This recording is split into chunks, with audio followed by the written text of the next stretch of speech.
Welcome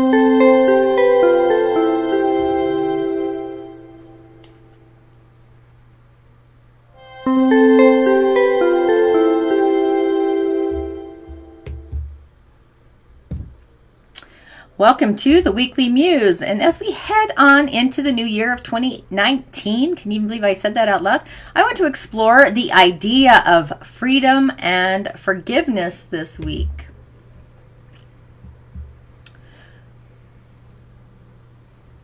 And what the heck is going on here? There we go. So forgiveness is a road to freedom, one that literally heals marriages, homes, hearts, and even crimes in our communities. And I am not sure what's happening here. Let me go in here and reboot here. Dun, dun, dun, dun. Unlock. Technology, right?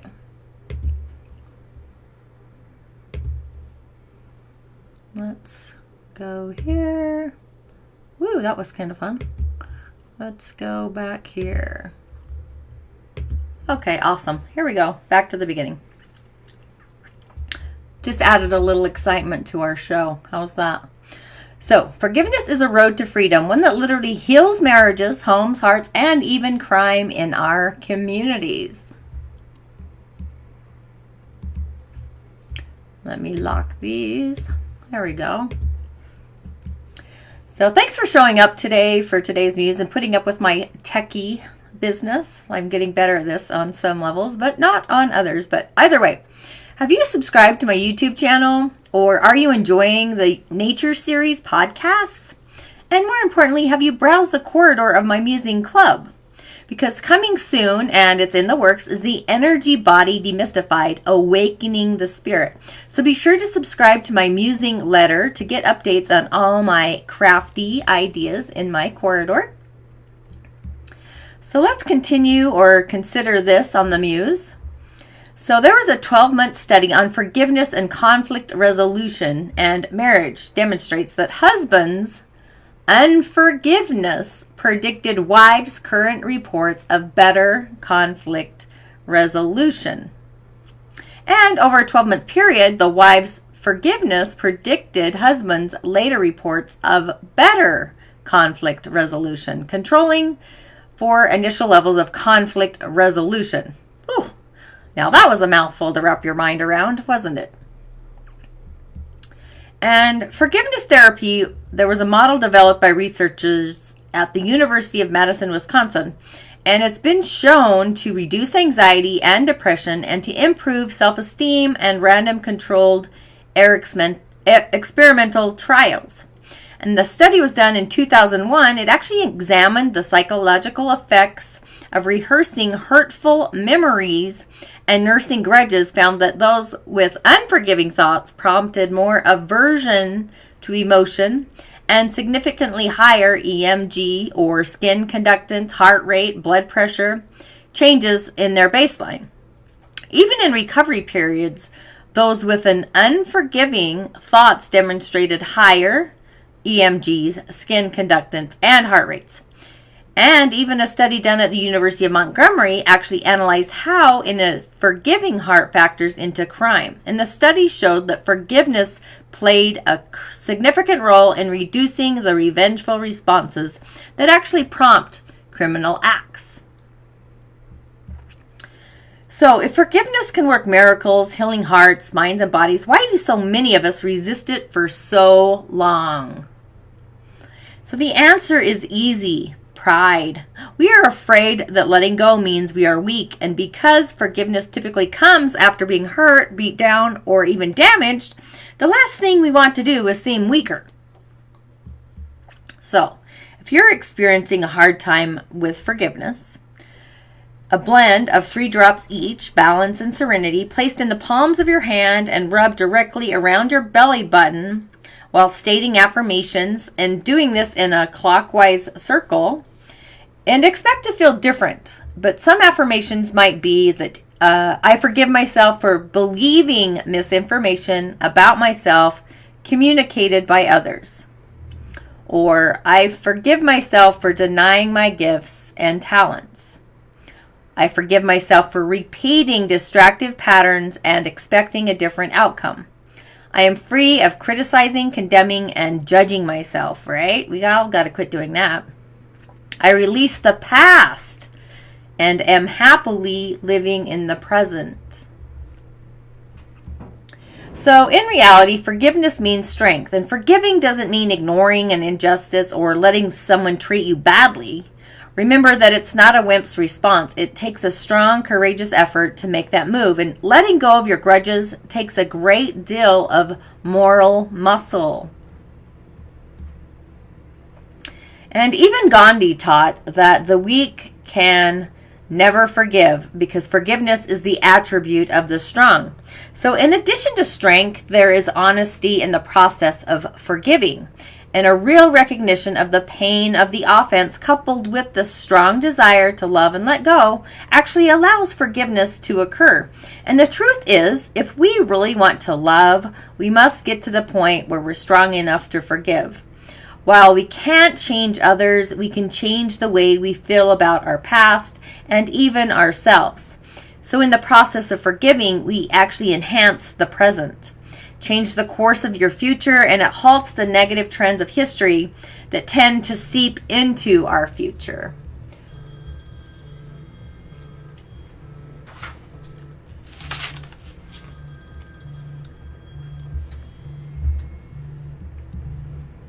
So, while forgiving others, it's necessary to step down the path of freedom. So is forgiving ourselves. And all too often we carry the burdens of our past and refuse to let go of our mistakes. We actually get caught in a never-ending cycle of negativity when we hold on to self-condemnation, and we use it to punish ourselves. But when we're apologetic of our past and restitution has been made, forgiving ourselves is the final step and healing. Practice forgiveness. It's actually your key to freedom. So if you find that you're offended, sad, or depressed about pains from the past, seek relief through the miracle of forgiveness. And once again, I suggest tuning into nature for your quest to forgive, because if you were to examine nature, it can actually provide a wealth of information about forgiveness. So just think about the harshness of winter and how spring follows mercifully with a forgiving heart and the promise of new life. And as you examine nature, take the opportunity to use the elements as well. And my Nature Series podcast will bring new insight into the elementals and the freedoms and the transformation and so much more that goes on in each little energetic snippet of that season. And among the essential oils that calm and encourage is balance and forgiveness are lavender, marjoram, sandalwood, ylang ylang, my all-time favorite, vanilla, rosewood, spruce, and frankincense, great one for the season, along with the blends of serenity and balance. And you can make use of these essential oils, and they can be used safely many times a day to encourage a healthy and positive, uplifting journey. You can rub these oils on the center of your body while making statements like, I forgive myself for not being perfect. I am free of past mistakes. I am free to be me. And another blend to relieve hurt and even bitter feelings, you can blend 2 drops each of helichrysum, lavender, and rose with fractionated coconut oil and apply over the liver, because the liver is the house of anger, in case you didn't know that. And some affirmations to choose from might be something like, I am letting this take over the bitter. I'm choosing to be better instead of bitter. I don't let misinformation about myself trouble me. I know who I am, and I am loving with who I am. And as you seek to offer forgiveness to those who have wronged you, it's helpful to apply geranium, frankincense, and sandalwood to the body's core, your lower back, and even your temples, because your mind, you can use affirmations or statements like, I allow others to be wrong. I am free from the suffering that blocks my love. Those are just a few affirmations you can choose from. And even though we must walk through life on our own, we don't have to do it alone. So do you realize how powerfully significant our associations with one another are? We either influence and support others for good or for the not so good.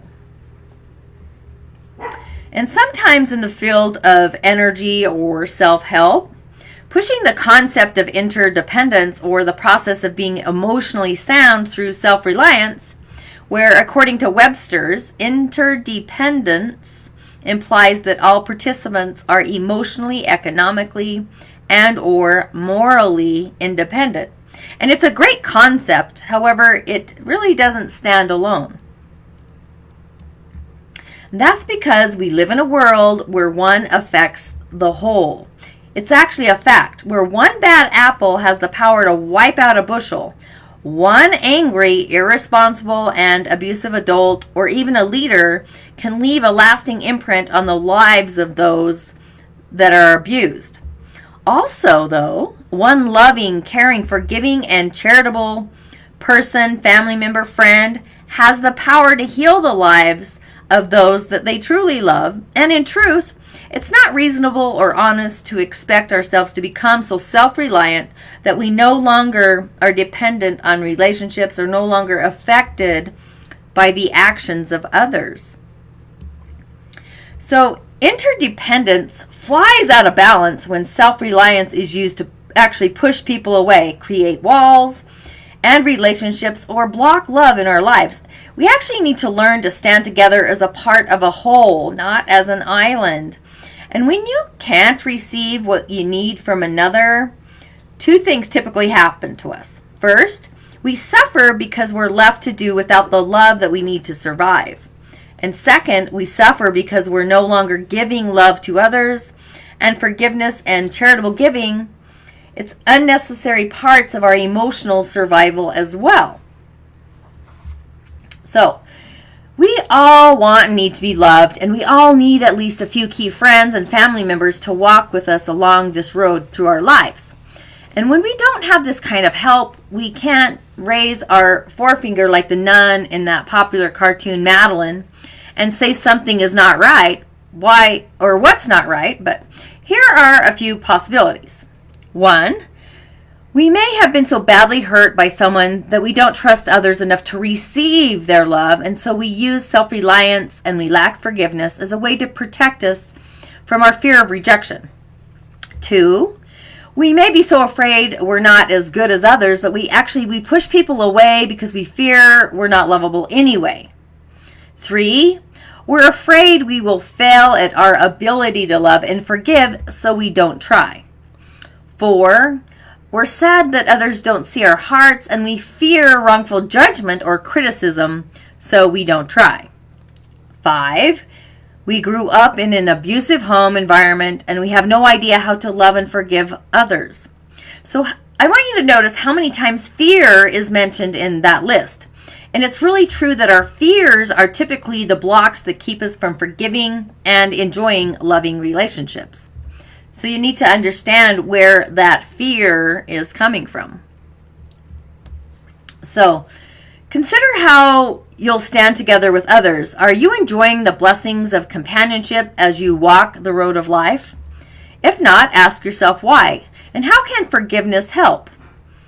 If fears block you from giving and receiving love, searching inside for ways to eliminate these blocks. So if you're not attracting a healthy support system, begin today to make changes inside that you can stand together with others that you love as you walk through life. And remember to apply essential oils to assist with forgiving to support your changes. Successful marriages and families are established and maintained when families incorporate values such as forgiveness, respect, love, and compassion. And when families engage in behaviors that are highly destructive, like abuse, addiction, codependency, critical sarcasm, gossip, ridicule, judgment, and an overuse of guilt, family members find themselves either holding on to grudges because of their pain or having the opportunity to learn and exercise forgiveness, despite the painful circumstances that might have happened in your youth or your childhood. Forgiveness can offer us a new start, a chance to be free of the anguish and the pain that you might do a memory recall from your past years. And abuse and codependency are big things that require a lot of work to forgive and heal. Codependency occurs in families when children believe the parents' needs are more important than their own. And abusive parents generally create codependent children. And parents who struggle to be responsible for their own lives and themselves often leave behind a generation of children who don't know who they are and they feel out of control. And by accident, codependent personalities become obsessed with control, and they're not even realizing that they have a choice over the course of their lives because they never felt important enough to have a choice. So once a codependent pattern is actually recognized, those who grow up with those sorts of patterns might find themselves angry and unhappy with their parents. So to break free of patterns of codependency, utilizing blends like Aroma Touch, Digest-Zan, Geranium, and even oregano, do 3 drops of each. And you can place them on your wrists, including your wrist bones, behind your ears.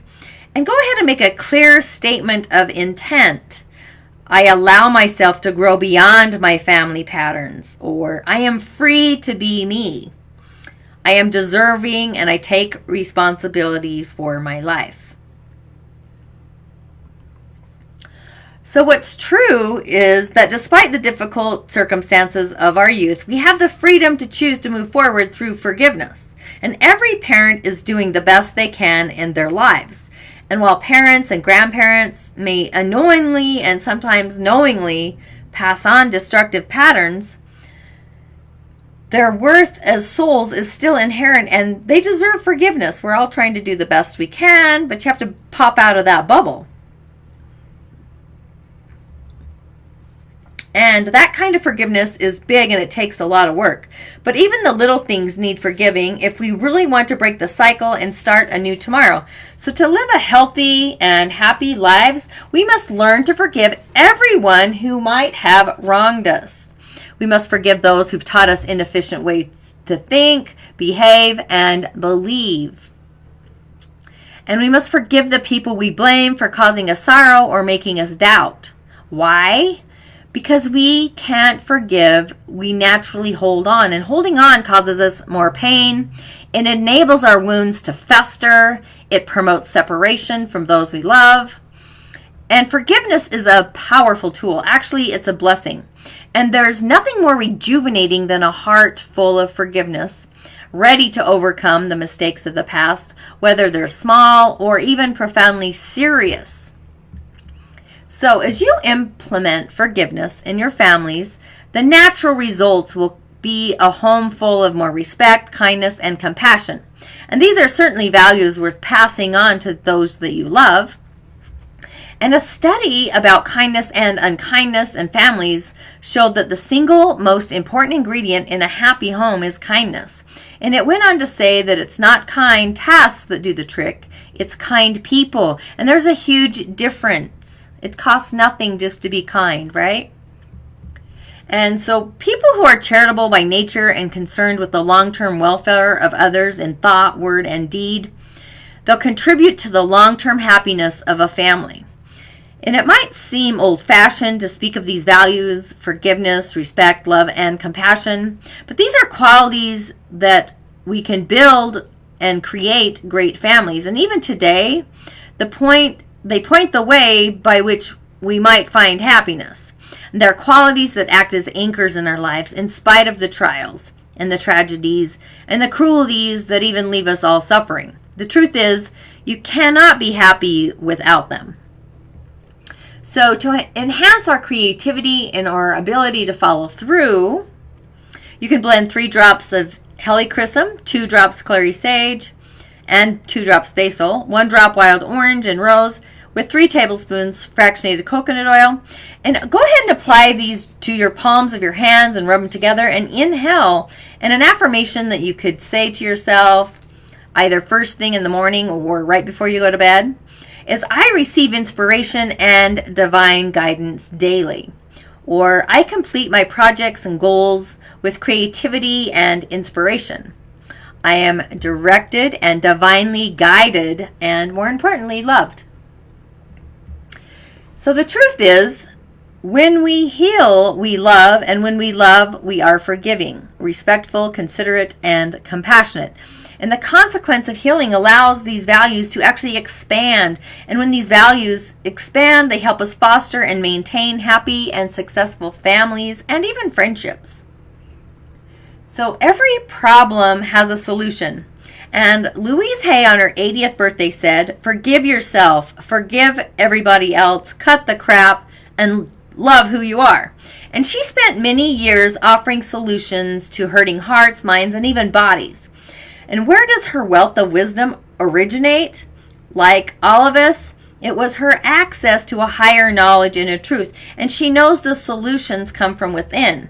So whatever problems you're facing, answers can be found by listening and learning from divine intuition. So through meditation and prayer, you can actually access the solutions that you actually need.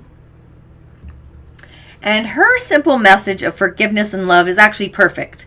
And when we seek to love ourselves and others enough to truly forgive, we find that our minds become hopeful and open to new and enlightening information.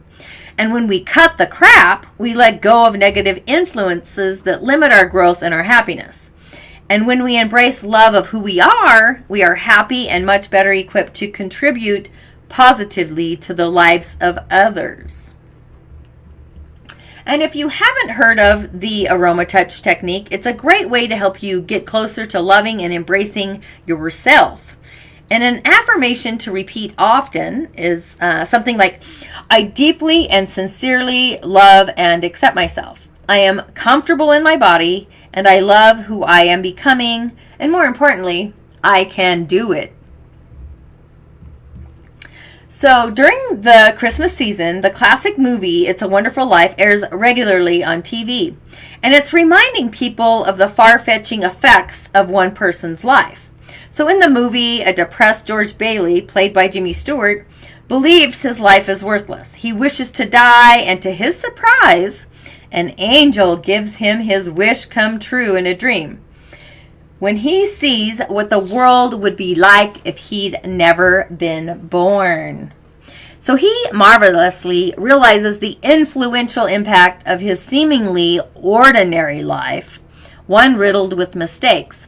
So like George Bailey, it's easy for each of us to forget the impact of our lives and what they have on the whole, despite our weaknesses and our errors. And we are all valuable and important, and each and every one of us.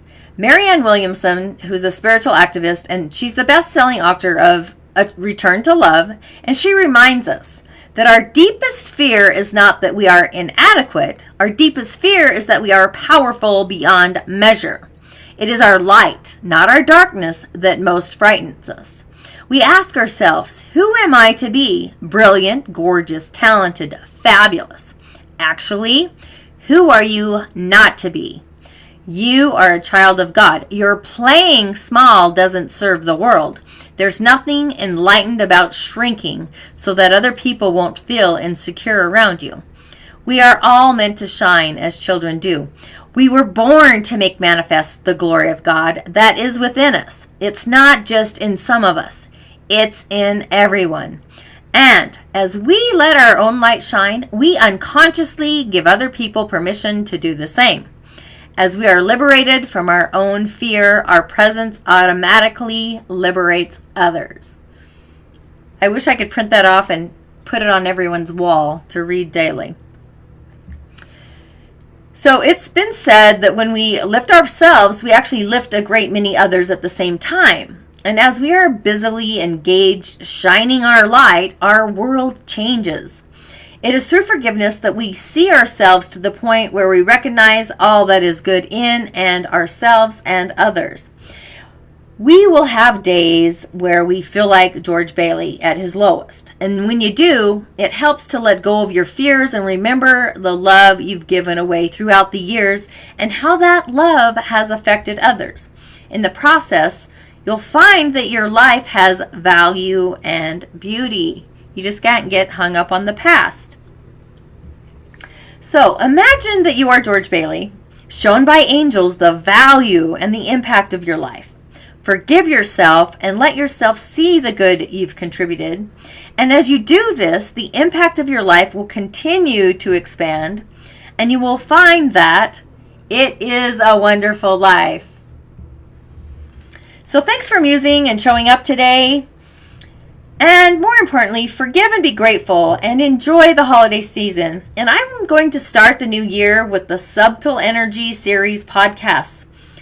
And tune in and subscribe for my weekly musing show. I'm super excited about next year's podcast series. I'm actually going to start about my journey into the spirit world and my near-death experience. So I look forward to sharing that little musing story.